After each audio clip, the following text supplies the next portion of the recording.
Oke, assalamualaikum warahmatullahi wabarakatuh. Selamat malam ya. Karena pagi, siang, sore juga lah. Siapa tahu yang nontonnya kan nggak malam ini. Karena di ini kakak buat video buat di bimbel ya. Eh, karena jamnya jam maghrib nggak mungkin buat ngezoom karena pasti repot. Jadi kakak bikin video YouTube aja. Buat yang lain juga misalnya mau nonton tinggal tonton aja ya. Kita lanjut yang kemarin, apa masih berita ya, kelas 8 itu masih berita. Kemarin kan udah jenis, pengertian, manfaat dan tujuan udah. Nah sekarang kita masuk ke struktur. Nah, struktur, kaidah kebahasaan dan cara penulisan ya. Nanti bisa ada lagi sebenarnya materinya, cuma itu udah panjang banget, jadi kita sedikit-sedikit aja dipotong-potong ya.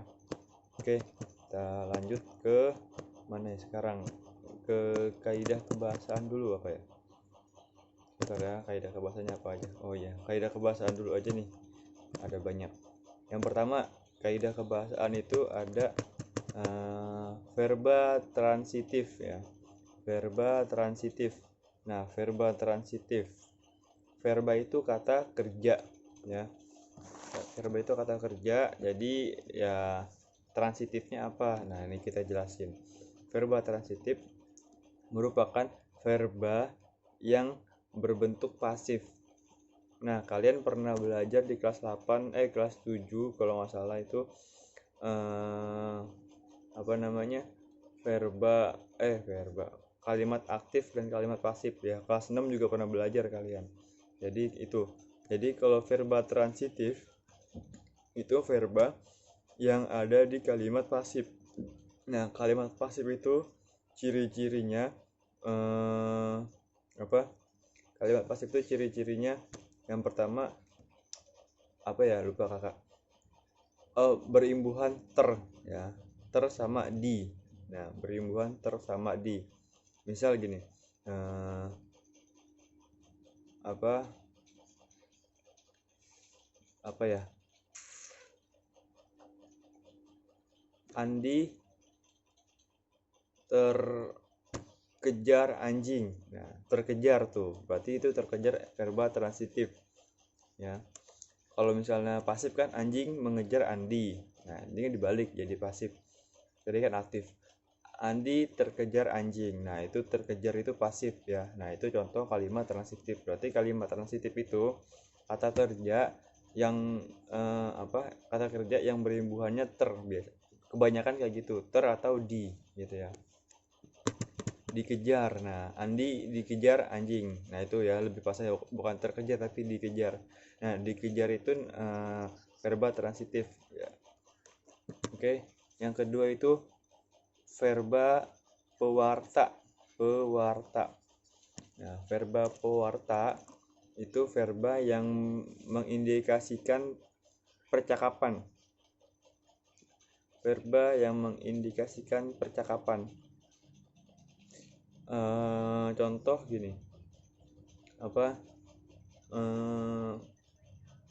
PPKM diperpanjang hingga tanggal 26 Juli, ucap Jokowi, Presiden RI. Ucap, nah ucap itu kata kerja, namanya kata kerja pewarta. Oke, jadi itu ya verba pewarta. Ucap, ujar, tegas gitu. Itu namanya pewarta. Pokoknya kata kerja yang mencirikan tentang percakapan atau orang ngomong gitu ya. Nah, terus ada adverbia atau keterangan ya. Adverbia keterangan ya, contoh misalnya keterangan tempat, keterangan waktu. Nah, itu namanya adverbia. Terus yang keempat, konjungsi temporer atau konjungsi yang berhubungan dengan waktu. Misal setelah, lalu, kemudian, berikutnya, sehabis itu, setelah itu, sama ya. Akhirnya, awalnya, itu temporer banyak. Terus kalimat langsung, nah itu kalimat percakapan yang pakai tanda petik, bukan percakapan sih, kalimat yang pakai tanda petik ya, ciri-cirinya kalimat langsung itu. Terus kalimat tidak langsung juga bisa, kalimatnya yang nggak pakai tanda petik. Misalnya Pak Jokowi menghimbau masyarakat untuk di rumah gitu. Nah itu namanya tidak langsung. Tapi kalau misalnya langsung, petik 2, sebaiknya masyarakat Indonesia berada di rumah, titik, petik 2, ujar Jokowi. Nah itu kalimat langsung. Kalau tidak langsung tadi itu yang pertama ya, tinggal diulang videonya. Terus bahasanya baku, koma, menarik. Ini panjang nih ya, biar jadi satu, biar jadi satu poin. Baku, koma, menarik, koma, singkat, koma, padat, koma, lugas, koma, komunikatif, koma, objektif. Nah itu jadi satu tuh, biar panjang ya. Nah baku, menarik, singkat, padat, jelas, itu kan udah pasti tahu ya. Lugas tahu ya. Komunikatif itu berarti bersifat komunikasi atau bersifat mengajak ya, bukan mengajak, bersifat komunikasi itu berarti kayak kita kayak ngasih tahu ya, bersifat pemberitahuan. Terus objektif itu tidak berpihak ke salah satu pihak ya, tidak berpihak ke salah satu pihak, pokoknya ya netral gitu ya, netral. Nah itu kaidah kebahasaan, ada berapa tuh, ada 7, banyak ya, makanya tadi kalau yang ke-7 kakak pisah-pisah jadinya banyak, mendingan digabung karena satu juga tuh bahasa yang digunakan ujung awal-awalnya. Terus kita ke mana nih, struktur. Oke, kita ke struktur berita. Mana struktur berita, ini dia. Yang pertama, struktur berita itu ada kepala berita ya, kepala berita, kepala berita. Terus ada lead ya, atau teras, lead berita, lead LEAD. Nah itu bacanya bahasa Inggris, lead atau teras berita. Kalau tadi kepala berita ya kalian tahu ya, isinya judul, terus kata kunci atau logo berita yang membuat berita tersebut, bisa kayak gitu judul. Intinya kebanyakan judul, itu namanya kepala berita. Terus lead berita atau teras berita itu pembuka ya, misalnya kalian mau bahas sesuatu yang penting, nah kalian pakai pengantar dulu, sesuatu yang bersifat kayak pengertian biasanya gitu. Jadi kalian penjelasan dulu, pembuka informasi kalian dulu ya. Habis itu baru nanti yang ketiga itu namanya body ya, body, BODY, atau tubuh berita. Nah itu intinya. Jadi berita itu pasti di awalnya itu penjelasan dulu, pembuka gitu. Misal kalian membahas tsunami, nah biasanya di awal kalian menjelaskan tsunami itu apa, bagaimana terjadinya tsunami, terus kapan tsunami terbesar, di mana. Nah itu biasanya adanya di lead atau di teras berita atau juga pembuka berita. Nah itu biasanya kebanyakan unsur 5W1H di situ juga ada gitu ya. 5W1H atau adik Simba kalau bahasa Indonesianya. Apa, di mana, siapa, kenapa, mengapa. Nah, bagaimana. Terus habis teras itu ke tubuh berita atau body berita. Nah, body berita sampai dengan itu merupakan inti atau isi dari berita yang ada. Jadi kalian mau menginformasikan apa ya, adanya di tubuh berita atau body berita. Kemudian ekor berita. Nah ekor berita ini informasi tambahan. Jadi ya ini bukannya nggak boleh ada boleh enggak ya, ini harus ada tapi nggak mesti banyak. Ini kayak informasi seputar berita yang kalian isi, yang kalian infokan itu kan, cuma bukan berita utamanya, tapi ini berita juga termaksud, namanya ekor berita gitu. Nah ini biasanya juga termaksud isinya itu kayak penjelasan ahli atau penjelasan orang yang terkait gitu ya sama berita kalian. Nah, itu namanya ekor berita. Oke, terus setelah itu sumber berita. Nah, sumber berita, jadi kalian sumber dari mana itu biasanya ada kecil gitu kan, sumber sama dengan bla bla bla, info situs apa atau enggak dari siapa gitu, itu bisa ada sumbernya. Kalau kalian baca berita di bawah, paling bawah kecil tulisannya itu namanya sumber. Nah, itu harus tuh sumber biar berita kalian itu terpercaya karena ada sumbernya. Nah, itu unsur teks berita ya. Tadi udah yang pertama kaidah, unsur. Sekarang cara penulisan.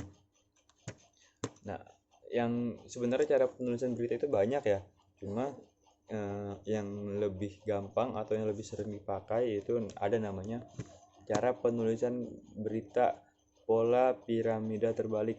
Tulis tuh judulnya, cara penulisan berita pola piramida terbalik.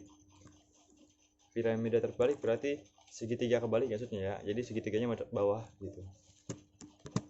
Nah, kalian bikin segitiga ya, misalnya kalian bikin segitiga nih, terus di garis 1, 2, 3, jadi ada 4 bagian ya, di garis-garis gini kan tuh, set gitu. Atau enggak nih, kakak kasih gambarnya nih ya di laptop kakak. Nah, nih gini ya, jadi apa namanya, garis gini. Yang pertama itu lead ya, kedua itu neck. Neck itu neck itu kayak body juga ya. Terus lead, neck, body, terus tadi apa, ekor. Lead, neck, body, ekor gitu ya. Nah, udah ya, udah kalian gambar. Sekarang berarti kalian itu bahas yang pertama lead sama dengan. Nah, ini pasti yang bagian pertama. Lead itu membahas apa namanya, ini berarti informasi yang sama juga ya gitu, informasi yang sama. Jadi maksudnya tuh lead itu pasti kan lebih gede gambarnya karena di atas. Nah, maksudnya itu lead kenapa gambarnya gede, segitiga gede kan. Nah, itu membahas banyak hal karena secara umum ya, secara umum. Terus ke bawah lagi kan neck, NECK ya, NECK leher. Jadi kepala, kepala, leher, terus badan gitu. Lead neck itu agak mengkerucut, agak mengkhusus tentang informasi yang kalian bahas. Terus body, nah itu lebih kecil lagi, lebih terkhusus lagi. Nah, baru ekor gitu ya, itu tentang yang khusus buat berita kalian. Jadi itu caranya, contohnya gitu, dari yang lebih umum pembahasannya lama-lama mengkerucut gitu ya. Itu cara penulisannya menurut piramida terbalik. Nah, ada lagi yang lebih simpelnya lagi ya. Mana nih? Nah, yang pertama tulis langkah-langkahnya. Tadi kan ada segitiga terbalik ya.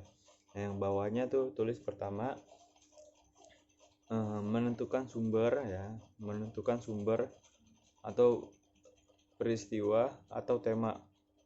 Jadi kalau kalian mau bikin berita, kalian cari dulu sumbernya ada apa enggak. Kalau ada, kalian cari peristiwanya, atau enggak kalian cari temanya tentang apa gitu. Kedua, mendatangi sumber berita. Karena kalian udah tahu sumbernya, ya udah kalian datangi. Nah, terus kalian wawancarai, kalian tanya. Nanti setelah kalian wawancari dan kalian tanya, yang ketiga itu mencatat. Ini yang ketiga, mencatat fakta-fakta yang berkenaan dengan 5W1H. Nah, ini kan lebih kepake nih unsurnya. Jadi berita-berita yang kalian wawancara kalian tuh terhadap sumbernya itu, atau kalian cari sumber misalnya kejadiannya, itu harus berisi 5W1H, apa, bagaimana, siapa. Nah, itu berhubungan dengan yang ada di YouTube kakak juga tuh, yang 5W1H.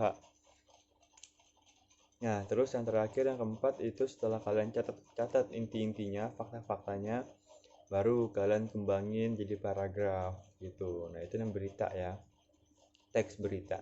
Jadi itu langkah-langkahnya. Oke, kirain kalau misalnya ada yang ketinggalan atau ada yang kurang jelas, kalian bisa back lagi ceritanya. Oke, videonya. Oke, kurang lebihnya itu aja dari kakak. Mohon maaf. Wassalamualaikum warahmatullahi wabarakatuh.